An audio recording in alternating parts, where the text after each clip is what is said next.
Welcome to the Page of Our Lives podcast, where each week we take a page from our own lives or from the life of an inspiring friend and give you the Cliff's Notes. On today's show, Paige and I explore how to find gratitude in a time of grief. We interview writer and teacher Blakni Riley. After losing her infant daughter just a few days after birth, Blakni has walked through one of the most difficult journeys a person can travel.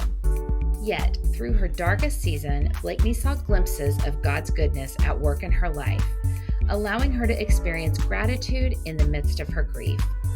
She says recognizing these moments of thanks allowed her to heal and find hope even in her sorrow. We have two formats of today's show, an audio version and a video version, which you can find out on our Page of Our Lives YouTube channel. Whichever way you listen, we can't wait for you to meet Blakni and hear how gratitude has changed her life. Well, hey everybody, welcome back to another episode of the Page of Our Lives. I am Leslie and I am here with my awesome co-host Paige. Hey Paige, how's today for you? Hi, Leslie. It's so good to see you in person. And today's been a busy day. I feel like you and I have been Marco Poloing since the crack of dawn. And if you don't know what Marco Polo is, it's our only favorite app. And we're hoping to get a sponsor one day. Yeah, we want Marco Polo along with Tide and all the other things that we mentioned on our show. Yes. Hey, let's introduce everybody to our amazing guest today. We have Blakni Riley with us. Hey, Blakni, how are you? Good. Well, Blakni is a wife and a mom. She is a middle school teacher which just that in itself, we should all just stop and give her a round of applause. Yeah. Canned clapping into this episode. Exactly. I'm going to add the applause track there. She is also a writer and a ministry leader, and she wears a lot of different hats. And we asked Blakni to be on our show today because we are beginning to wrap up this series on gratitude. And one of the things we wanted to explore was the importance of gratitude when we're walking through a season of grief. And I know, Blakni, one of the things you're going to do today is share with us a little bit about your journey. You've definitely walked through a season of grief, and gratitude was very impactful for you in that season and coming out of that season. So before we get into that, would you just give our listeners a little bit of an insight, a little bit of a page of your life about what life is like for you in this season? Yes. So my day starts really early. I've always been one, when I was younger, I would snooze my alarm almost religiously, and they were useless. All I did was hit the snooze. And so it was useless. So now I set my alarm at 4:24 a.m. All of my alarms are set at these odd times, like it's on a 1 or a 3, because I've got this weird little, I don't know, a mental obsession with continuously calculating elapsed time. It's strange, I know. And so it's harder for me to do that if the clock is on an odd time rather than, on the 10, on the 30, or on the hour. So I get up at 4:24 a.m. So I can go work out at 5, which is vital because it kind of wakes up my day. And then I have Bible study where it's quiet in the house because nobody else is awake. And then I spend my day teaching 6th graders reading and writing and trying to help them become successful citizens and better humans on this planet. I have a 13-year-old son and a 16-year-old daughter, both who are super busy in all the things. We have one sport that just ended and a new one that just started. And so that fills a lot of our day. We're pretty active with our church, and so we've got different events there.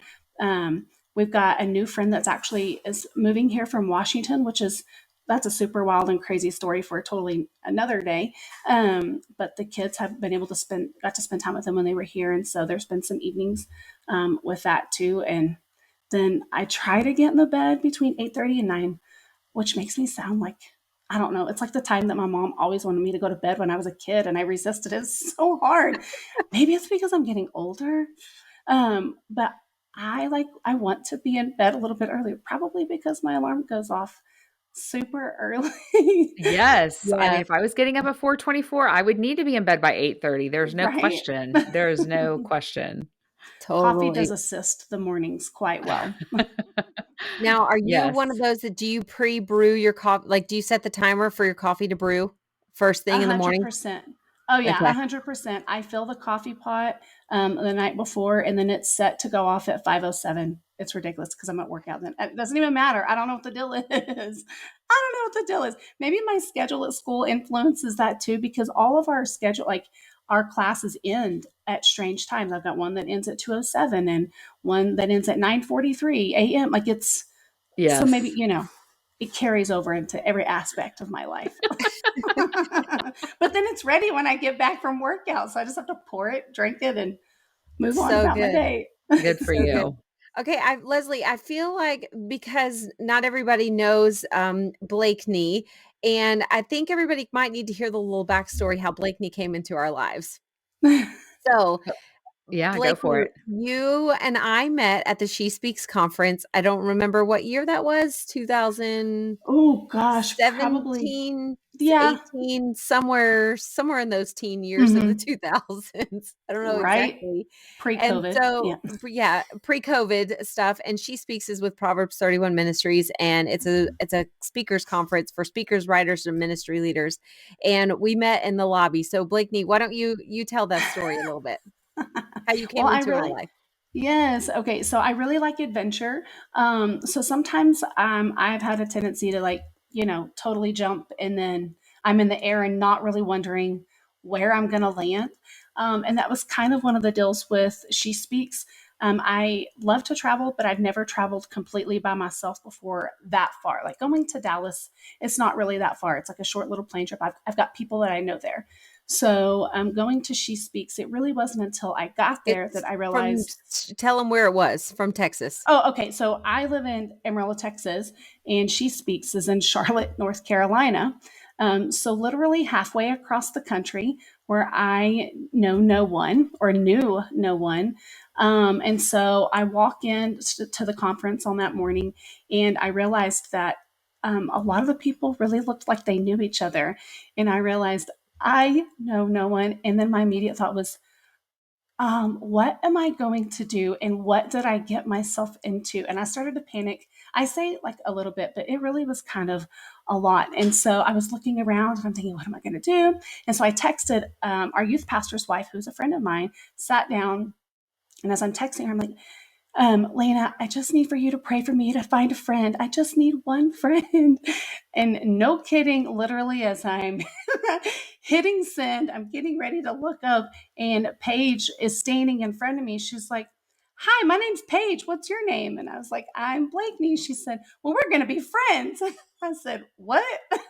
And she said, My name's Paige. We're going to be friends. And I said, You have no idea how quickly prayer was just answered. And so that was all she wrote. And Paige is a connector of people. And so Yep. that's how now I get to know Leslie and multiple other people, all because of Paige.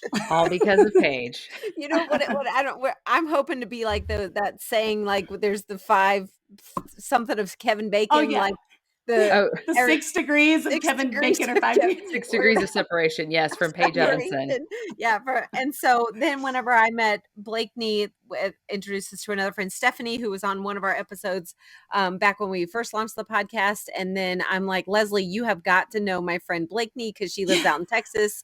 And so then at the beautiful conference with Grace Family Church, we all connected down in Florida. And here we are, one big happy family. So beyond all the big happy family, I think one of the reasons that I was totally drawn to Blakni and said we're going to be friends, really, because it was pretty instant that we shared our stories with one Yeah. another. And Blakni has a story that it's so hard to imagine. And yet the joy that you radiate, Blakni, with all that you've been through your backstory, because literally meeting you in the lobby, you would never know that Yeah. you've been through some stuff. So Yeah. some stuff. So tell our listeners, tell us what you've been through. Tell us some of your story that nobody would ever know until you reveal it. Well, it's really, the reason I think that most people don't know is it's not really a story that people start out with um, in conversation because it can be a mood killer real quick. quick when you start talking about grief and death and loss and all those things, because we really don't know what to do with it, because it makes us super duper uncomfortable, because when there's pain involved, as is the case when you've got grief, we're not sure what to do with it. And so like people who are grieving don't often talk about it. And the people who are around those that are grieving don't talk about it because they're afraid they're going to say the wrong thing. And that's a huge lesson that I learned through the multiple grief journeys that we've walked. I actually used to joke that I was an expert in grief because we had suffered so many losses.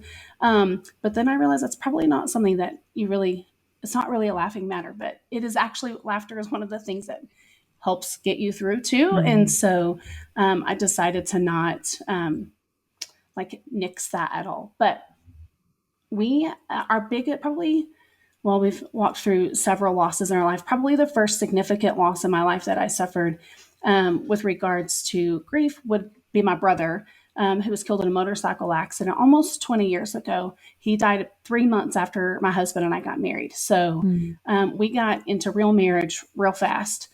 And actually 10 days prior to that, my husband's grandmother, who was the matriarch of their family, passed as well. And so in a very short time span, there was a lot of nitty gritty, like, let's figure out how we're going to do this thing because we love each other and we're both hurting a whole lot.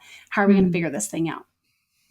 I did not navigate the grief of my brother very well at all. And I actually became quite bitter for a long time. But thank God for grace, because it really helped prepare me for the death of our daughter in 2011. When I was pregnant with our youngest daughter, at her 20-week ultrasound, she was diagnosed with this thing called congenital diaphragmatic hernia, which I knew nothing about before then. But then, as my doctor told me, I became really a legitimate expert in it because it was my child that we were dealing with. And so with that type of defect, it really affects the diaphragm. And so your diaphragm actually acts as a protector between the chest cavity and the abdominal cavity. And when there is a hernia, there's a space that's open. And the problem with that is then it allows organs from the abdominal cavity to float to the chest cavity. Well, that's a problem when you've got a growing baby, because, well, in any human, you need all the space for the appropriate, for the appropriate things to be in the appropriate places. And I really believe, looking back on it, that God started preparing my heart then for what was to come. We were super involved in the church where we were. It was the same church where my husband and I had met, the same church where we had gotten married, the same church where both Kaylin and Jace, our 16 and 13-year-old, had been baby dedicated and baptized, all the things. And so it was no question for us that when we knew something was wrong with our youngest, which that diagnosis, it's literally a 50-50 shot. But I tend to think in the positive. So I'm like, well, that means 50% chance she's going to be fine. So let's lean towards that. That's definitely what we were believing for and what we were praying for.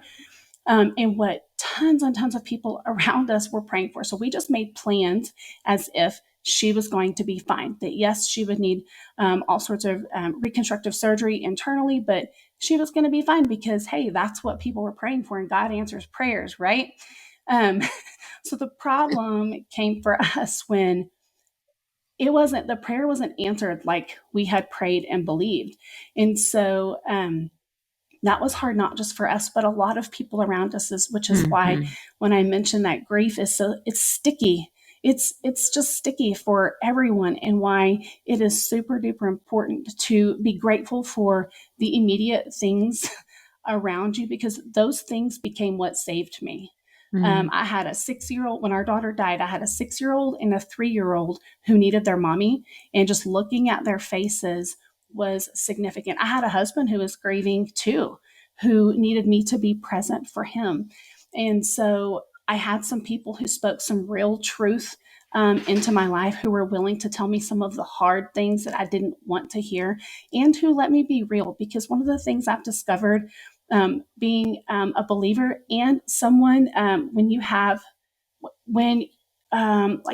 in a position to be seen at church, right? So if you're in a leadership position or a ministry position, you feel like there's eyes on you all the Mm-hmm. time.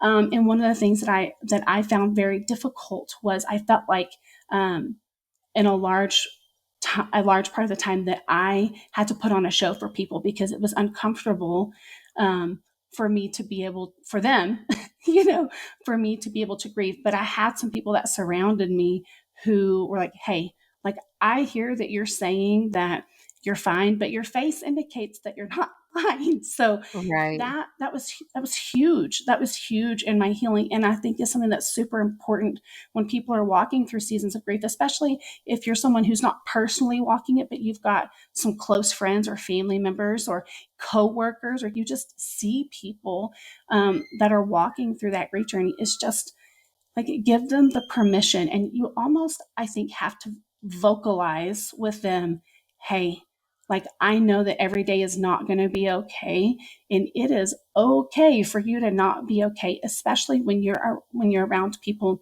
that they are in positions that they're used to leading, because it's really tough to lead and lead well when you're grieving, because Yeah. you literally feel physical pain. And so with our daughter, one of the things, like I said, to help me be grateful was having my immediate things, my children, who they needed me, my husband needed me. I worked. I went back to work probably a little bit too soon because I teach, and she passed in the summer, and so I was able to go back to work. But routine helped me a lot, and I was very Yeah. grateful for that routine. That may actually be why I still stick to a pretty solid routine, because it helps keep me grounded. And it really is those little things. People joke about how important it is to, like, make your bed every morning, and there are people who are diehards. Yes, you will make your bed every day. Leslie I am too. Stewart. Yeah. It's Guilty as funny. charged. Hey, what's funny is I used to think it was the dumbest thing in the world to make your bed, because why make your bed if you're just going to get in it at night? But there's something about the order of it that just makes me feel calm. So I Mm-hmm. totally buy into that these days. But that's just some of those little things that, when you're walking like a season of grief, that those almost basic, kind of common sense sounding things help Yeah. so much. Yeah. So Now, did you let people in to your inner world during that, like, let's say, like, cover like the first 6 months? I mean, you've got a yeah. 6-year-old and a 3-year-old, and then you Mhm. a newborn loss. You've got postpartum Right. hormones raging as it is anyway, and 6 and 3-year-olds, they're tiring. I mean, like, they have a For lot of sure. questions and they're physically needy, and especially having a girl and a boy, you get all the All feels. the things. So All the did things. you let people help you? And what are some things that people did? And what did you do? Did you have moments where you're like checking out, or how are you during that time? 100%. So one of the things that I've learned is within like the first 2 weeks of a death, you kind of run on autopilot. There's all these decisions that have to be made. What to do with things, what to do. You plan a funeral, like these things that you just work on autopilot. People feed you. People tell you to brush your teeth. People make sure you have clothes. Like, they do all the things. So really, within the first 2 weeks of those 6 months, I really did function on autopilot. I could not leave with my 6-year-old and my 3-year-old. It was such a traumatic removal um, for when I even went to the hospital, because I went into labor early, which compounded things. Mm. And so it was this super wild and crazy. Daddy's got to take mommy to the hospital. We'll see you later. And then I was flown to Dallas. And so then they didn't see me. So when I got home, I actually, with Jace especially, um, I couldn't, I almost couldn't leave the room without him. Mm. And if I left the house, there were lots and lots of tears for him, because and Kaylin too, but she was a little bit older with her being 6. And so she could rationalize it. Mommy really is just going to the store. But Jace could not. So there was a lot of kind of structuring those things. As far as people in my inner world, I have a tendency to go inward because I feel like I need to make everything look like it's okay on the outside. And so there were people in my general world, like my work world, a lot of my church world, because I felt like I had so many eyes on me. Hey, there's Blakni. Did you know her baby just died? So I felt like I had to act a certain way at church. And so in my general world, I pretended a lot, as we tend to do, which is why it's so important for the people that were in my inner world. I had literally just a handful of people that were in my inner world that we could speak very frankly. Those were the people, some that were, those were the expected people to be in my inner circle. And then a couple of people that you would be like, my general people would be surprised were in my, were in my inner circle. But those were the people that would contact me on a seemingly random time and just say, hey, I was thinking about you. I'm checking in. Like, tell me how things are going. Let's meet up. Or they would just show up at my house because I wasn't going to invite people over and be like, hey, can we talk about how terrible this day is? Right. Yeah. Because we don't tend to do that. So that was vital. And so when you've got friends, I think like those from 2 weeks on, after everybody's gone back to normal life, that's when it's super important to be, if you want to be a friend, to be checking in, to showing up, to, drop off food or, because you get lots of freezer meals in the beginning. So, yeah. I want to hear, sorry, my brain is just going with all these like questions and I want to, so Leslie, I know you've got a lot too, but I want to hear, how did you and your husband, John, how was your relationship with him? I mean, I can only imagine the trauma that he's feeling. Like, how did you give us your wisdom? What'd you do? How'd you stay well, married? I don't know if it's wisdom as much as experience, but I would say like I worried a lot about him because one of the things whenever, as soon as Kinley was diagnosed, I started writing just to keep people updated. And what started as writing to keep people updated became writing to help me. Like it started the healing process, I feel like, even then, because I had an avenue to do that. But I really worried about him because one, he's a guy and guys don't generally, they're not as open, but I really worried about him. But he and I had a lot of conversations, just the two of us checking in with each other. I checked on him a lot again, because and I would tell some of my friends, can you please go, like, I love that you're asking me how I'm doing, but will you please go talk to John? Please go talk to John because he needs somebody to check on him too. He's the daddy. Like I got to carry her the entire pregnancy. I got to feel her. I got to listen to her when I was on bed rest in the hospital.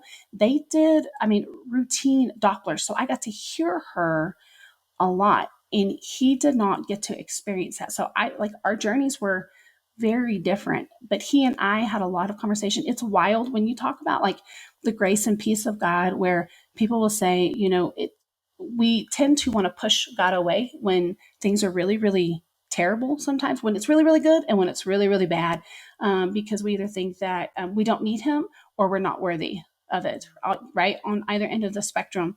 But we started seeing little things of how we were so covered in grace and peace that became a lot of our conversation.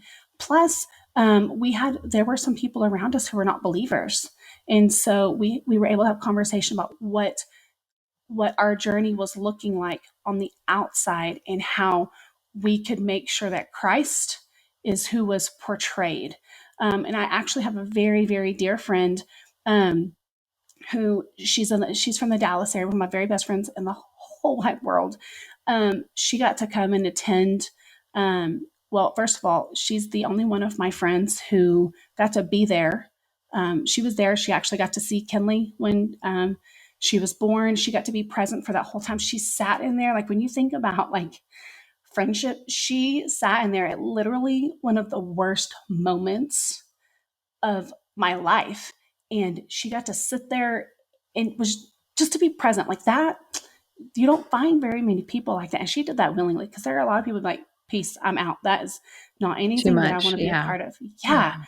But she got to see that. And then she came to her funeral and we had several conversations of how that was the body of Christ. Like the people who, it's like they literally came out of the woodworks to take care of us and to take care of Kaylin and Jace and to take care of John and even our parents, our daughter's grandparents. Like people were coming out of the woodworks. And so we were able to have a conversation about this is the body of Christ. This is what we're talking about when we say the love of God and the faithfulness of God, that literally in every single moment, he is faithful. It doesn't matter if we believe it or not. He is faithful. And so our conversations between John and I were centered a lot around that. And even just some of the basics, like, hey, how's the day going? Like, how was work for reals? What did did people ask you about it? Did you feel like people avoided you? Where's your headspace today? Because, some days we tried to function, well, every day we tried to function pretty normally, because I get, with little kids, you kind of have to keep something, because if you don't, then the wheels on the train are going to really fall off. And then that is really bad. Yeah. So I would love, you talked a little bit about how, looking back at that time in your life, there's so many things that you can see that today you're like, I'm so grateful for this. I'm grateful for the friends. I'm grateful for the body of Christ in our church community. I'm grateful for just even having the opportunity to love on my 3 and my 6-year-old. But what were some things that maybe surprised you, that whether you were in that, whether it was during that season, or maybe it's kind of in a reflective place, like what sort of surprised you about some things walking through losing your daughter that maybe you didn't expect to be grateful for, that you could say, you know what, I actually really am grateful for that, and here's why? Trivial annoyances. I never thought I would be so grateful for them. I actually found myself getting super aggravated. And even to this day, with, we have a tendency, it's really just how we show how privileged we are when we complain about the super trivial. But I found myself becoming super grateful for the things that in my previous life would seem super major, but really they were nothing. Like something as simple as, oh, I really thought Grey's Anatomy was on tonight, and it's not. They're going, they're waiting a week on the in between that would, send me into a tailspin or something before. But I found myself super grateful because, like, okay, well, I've lived through worse things. Like I've literally lived through worse things. I'm pretty sure I will survive it. I'll even survive the continuous construction that seems to happen on I-40 in Amarillo. Like, it really is the little things. It sounds like people think it's so cheesy, like, oh, embrace the little things. For one day you'll realize that they were really the great things. But it is true, y'all. Like, it is so true. So that was probably one of the biggest things looking back, that, like, okay, things that we really took for granted before really become the super special and the seen things. It's good. So I want to know, as you've kind of reflected on your time with Kinley and everything you walked through, and then maybe looking back over like this last year and a half, honestly, where people are experiencing a lot of loss, and maybe it's not just a death in their family or a death of a friend, but people have had, they've lost jobs, they've lost dreams. Like there's just been a lot of loss for people, right? And so what would you say has been a habit or a behavior that's really improved your ability to be grateful, especially kind of in the middle of walking through pain or walking through loss? Right. One of the things that I've found that is super helpful is getting outside. Getting outside, especially when I can turn my face to the sun and just literally feeling the warmth from the sun, even on a chilly day.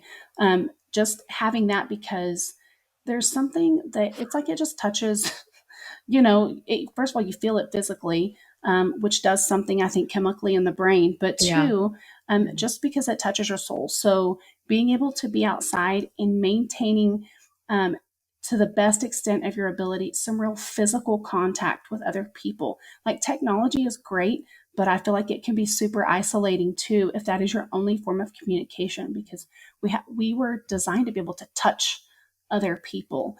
And so I know that for me in the season then, and just this weird, crazy time that we've had, and with loss of all sorts of things. It's the connection that we miss, right? That's Right. the connection that we grieve, whether it's the connection with the person or the connection with the job or the connection with the home. There's people that have been, crazy displaced during the fallout of all things, related to COVID. And so just being able to somehow maintain some type of physical and real life connection Yeah. is significant. I found that to be super helpful. I think that's a really powerful thing that you're talking about, because I think, yes, grief causes people to want to isolate for sure. But I think this 18 months, almost 2 years now that we're going on, this has also brought out a lot of, I think, isolation in people. And it's just, it's a lot easier to just say, I'm just going to phone it in, or I'm just going to text that person, or I'm not going to go to physically go to church. I'm just going to watch it online. And I think it's created this environment where people are like, it's just so much easier for me to just isolate and be by myself than it is for me to put myself out there, especially if I'm hurting or I'm feeling lonely, or maybe I'm feeling depressed or anxious. And I think you're absolutely right. Like being outdoors and just feeling the warmth of the sun and seeing seeing nature is important. But I think the more powerful than that is, community and connection with other human beings. For sure. So it's really Yeah, good. I'm so glad that you brought that up, because I was today's been Wednesdays are always hectic days, and I was excited to get to connect with you girls here on this show. Yeah. But just before this, Wednesdays is like youth group night where we are. And I'm sure it's like that for a lot of people on Wednesday nights. And that's the night we're recording this. And I had one friend who happens to be in town. Another friend who I honestly haven't had time to get together with, like, text me, "Hey, what are you doing while they're at youth group?" And I was like, well, somebody's coming over. They're bringing Bojangles. Why don't you just come? And before I know it, I had 3 girlfriends sitting around my table for the past few hours. And we all were like, why don't we do this more? Like, Yeah. we have missed this in person. It's different. I mean, as much as like I make jokes about Marco Polo, I love Marco Poloing for you girls every day and seeing your faces texting. But man, there's something about breaking bread and sitting around the table and seeing somebody eye to eye, with face to face. God just really did make us all for community, and there's For just sure. something special about that, and especially in your time of grief. Like, Yeah. I know when I walked through that season with our daughter being sick, and just having people who just showed up. And it wasn't necessarily that they had something to say. Sometimes they just showed up and swept mop my floor and didn't talk to me at all. They just let me take a nap and did the dishes or walk the dogs. Like, be that person. Be Right. that person that just shows up and serves. Yeah. And that It service, doesn't ask, just does it. Yeah. it just does it. Yes. And that service may just be in the form of a gift card to Mhm. Chick-fil-A, or feeding the other kids, or, you know, Right. taking the other kids out. So Yeah. what about, like, I know some people want, for me especially, and maybe I'll just speak for those some people that are like me, um, they want like a book or a resource or a podcast or a sermon. Like, just tell me what to do. Was there any resource that helped you during that season of grief? Honestly, Or I not? was given several books, Uh-huh. um, and I didn't want to read any of them. Gotcha. Honestly, because like there was when I was in the hospital, actually, there was a lady who came and she was trying to be super helpful. And even while I was speaking to her and feeling super bothered by how I was talking to her, I was super consumed with all these answers that it felt like she was trying to give me to make it okay that my baby had just died. And it was in no way, shape, or form okay with me. So, that book, I can't even tell you the name of a book. It's actually probably really good. um, but I've not read it to this day. I haven't read, you know, I have not read any other book as far as, helping grieving, to help myself with grieving. There was a book that I read. It was a children's book. I cannot remember the title of it. Um, that I read. It was a children's book for the kids. That I read it and then just talked to the kids about it. Didn't ever read it to them. because kids are really cool and they grieve in their own way. And I try to just watch them because, they kind of go up and down and up and down, and they will kind of say things as when they need to say them and not when they don't need to say them. But as far as books for myself, I didn't really read any. The only thing that I really did do at the advice of one of my friends who spoke heavy truth into me was to dig straight into the Bible, which honestly, I kind of resisted that too, because I was really mad because everything that we had prayed was for her to be okay. Like, my plan was that we were going to bring home this beautiful baby girl who was healed, and she was healed through all the doctors, because God skills doctors to be able to create healing on this side of heaven. And that's what we had planned for. So when we didn't get that, I was super mad about that. And I was disappointed for the other people who'd been praying for us too, because I didn't want them to lose hope in praying. Because when we don't get what we want or what we think that is going to happen, then we think, well, maybe he's not as good as he says he is. But I came upon a scripture that says that even when we are faithless, he remains faithful, for he cannot deny himself. And that so scripture good. Just played on repeat over and over. And I would go back to it over and over and over, because there was a time when I thought he was a liar. I even told him so. And that moment was actually probably pivotal for me, because I finally quit dancing around the issue with God, because he was present all along. But I was really mad that he didn't give me what I wanted and what I believed that he was going to give me, because I believed that he'd said that my season of mourning was over, because we had just, before my daughter died, had just walked through 3 deaths in our family, my grandfather and my 2 uncles, all in the same immediate family of my mom. So, within a very short amount of time, let's see, 6, 12, about 18 months prior to our daughter, we'd had my grandfather and 2 uncles. So my mom and my Nana had suffered, the loss of a husband and 2 siblings. And my mom essentially became an only child in a very short amount of time. So we had grief compounded upon grief. So I was super mad when we didn't get healing on this side of heaven. And so I remember sitting in my vehicle outside of my school. I can't remember what I even wasn't in the school building that day, but I remember just telling God, you are a liar. Like, you lied. You told me that my season of mourning is over, and then you took my daughter from me. And he said, what else? I was like, what do you mean, what else? Because, I feel like he talks to me like I would, And I said, well, I don't think that you're as good as you say you are. And he said, okay, what else? And I said, why did you take her? Like, why couldn't she be here where everybody can see and praise you that way? And he's like, because. And then there was nothing. And then I was mad about that. And he said, and of course, I don't, it's like he's really having a conversation where, we're having this conversation here.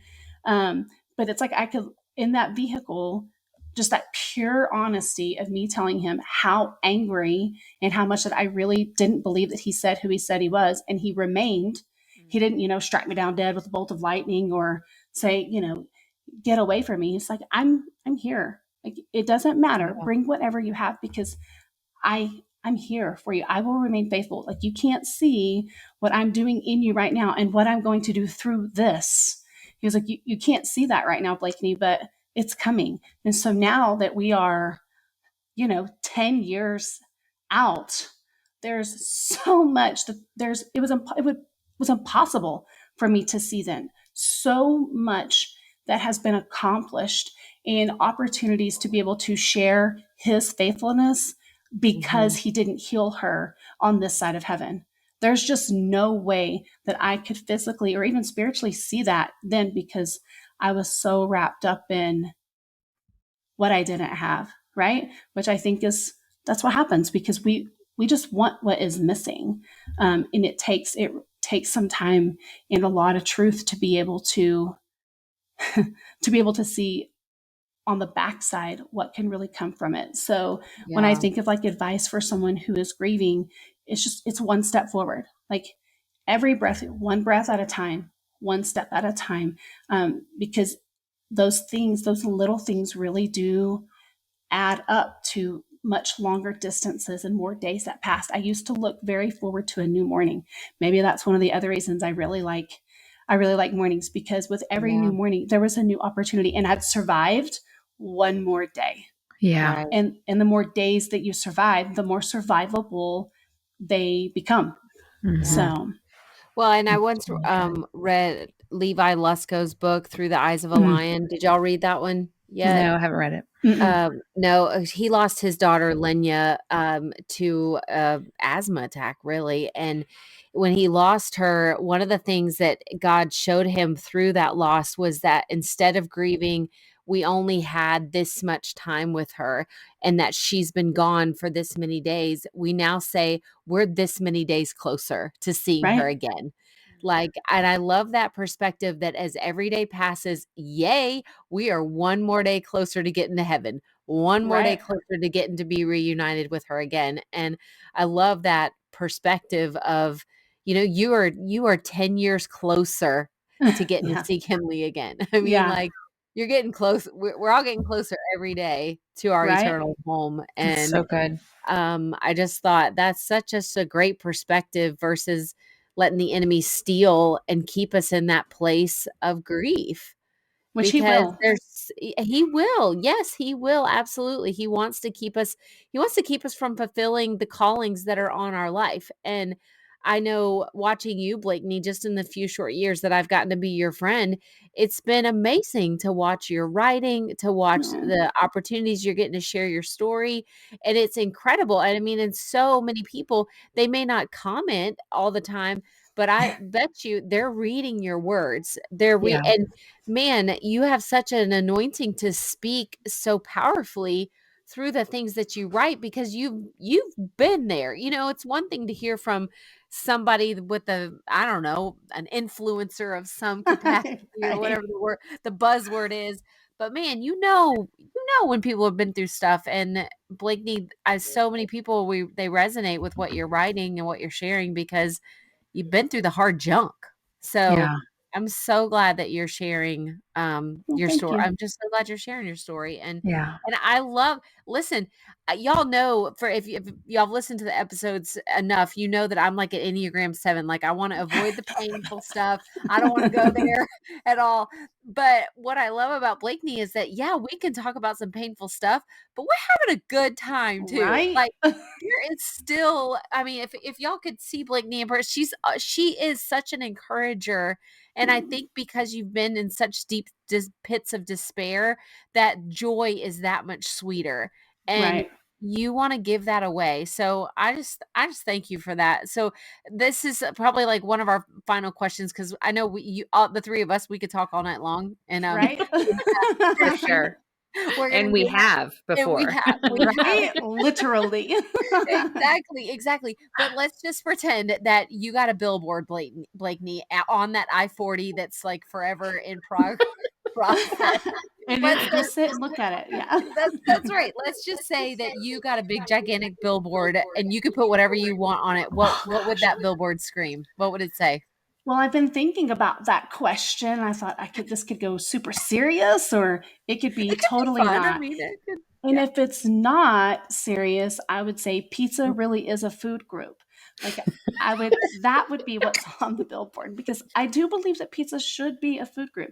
If you add a couple of vegetables on there, or if you consider tomatoes, you really a vegetable, not a fruit. You really can have all aspects of the food pyramid Yes. on one Yes. bite. So if I'm not going with the serious, it would be pizza is its own food group.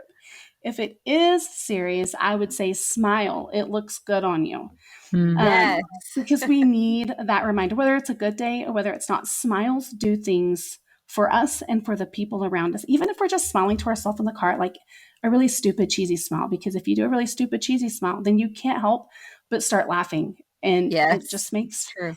everything better. So Okay, so I think you need one of those like digital billboards, and that way you could have both.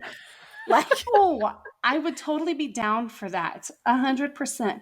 I'm sure with some of the money that's spent on road reconstruction around here, surely they could spring for one of those digital billboards. yeah, for sure. I love it. For sure. Blakni, I love your story. I appreciate you so much, just sharing from your heart today. And I think your story is really going to bless a lot of people. And I'm grateful for you. I'm grateful for your friendship and just for the way that God's been using his story of redemption in your life to heal and minister a lot of other people. To a lot of the other people and their brokenness. So thank you for sharing that with us. Hey, before we go, would you share with our listeners how they can follow along with your writing and all of your amazing things that you're putting out in the world? Sure. I do most of my writing right now through my Instagram and Facebook. They're kind of linked. My Instagram is just at Blakni Riley, my first and last name. And then my Blakni. Facebook. Oh, that's probably a smart idea because it's not a normal name. Blakni is Blakni, and then of course my last name, Riley, Riley. Thank you. And that's where you can find me on Instagram. And then on Facebook, it's the same name with my regular page, but I also have an author page, 1,000 Thoughts by Blakni, on Facebook as well. I have a blog that I've started, but I have not been quite as diligent at keeping things posted on there. At 4:24 a.m. I know, you'd think that'd be a divine time to be writing, but alas, I'm not so doing many that things there. in. Yeah. So many things. But that's actually also called 1,000 Thoughts by Blakni.com. So Okay. I've got great plans to move some of the other pieces that I've written over there. So that's a one-stop shop. But one of the things that I've found with posting with social media is if it requires an extra click, people won't do it. Yeah, it's crazy. So I oftentimes will do my writing directly on there. But God has been very clear that the same story, along with a lot of other facets of it, needs to be in book form. And so I'm working on that. I'm actually working on putting that in conjunction with a journal, because writing is so 100% therapeutic, because there's a lot of things that we may not want to say to another person that we can put in a book and just get that out. So that's another avenue that hopefully coming soon to a store near you. Right. If you just, as long as you follow Blakni on all the socials and right. follow our social, because we're surely going to give you a shout out when that book, when all of our books get published. That's right. Saying it right now, claiming it right now. All of us. Yes.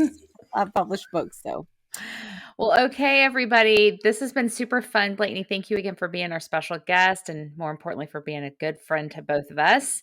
Likewise. We are going to say goodbye. Thanks for joining us on this episode of The Page of Our Lives, and we will be back next week with more. See you then. Thanks, everybody. Bye, friends. Well, that closes the chapter on another episode of The Page of Our Lives. Curious where to find the things we mention on our show? Check out our show notes. They're at our website, pageofourlivespodcast.com. If you liked today's episode, we would love for you to share it with a friend and leave a rating or a review in your podcast player. And be sure to follow along with us on Facebook or Instagram. You can find us there at Page of Our Lives Podcast. Thanks for listening, and we'll see you next time.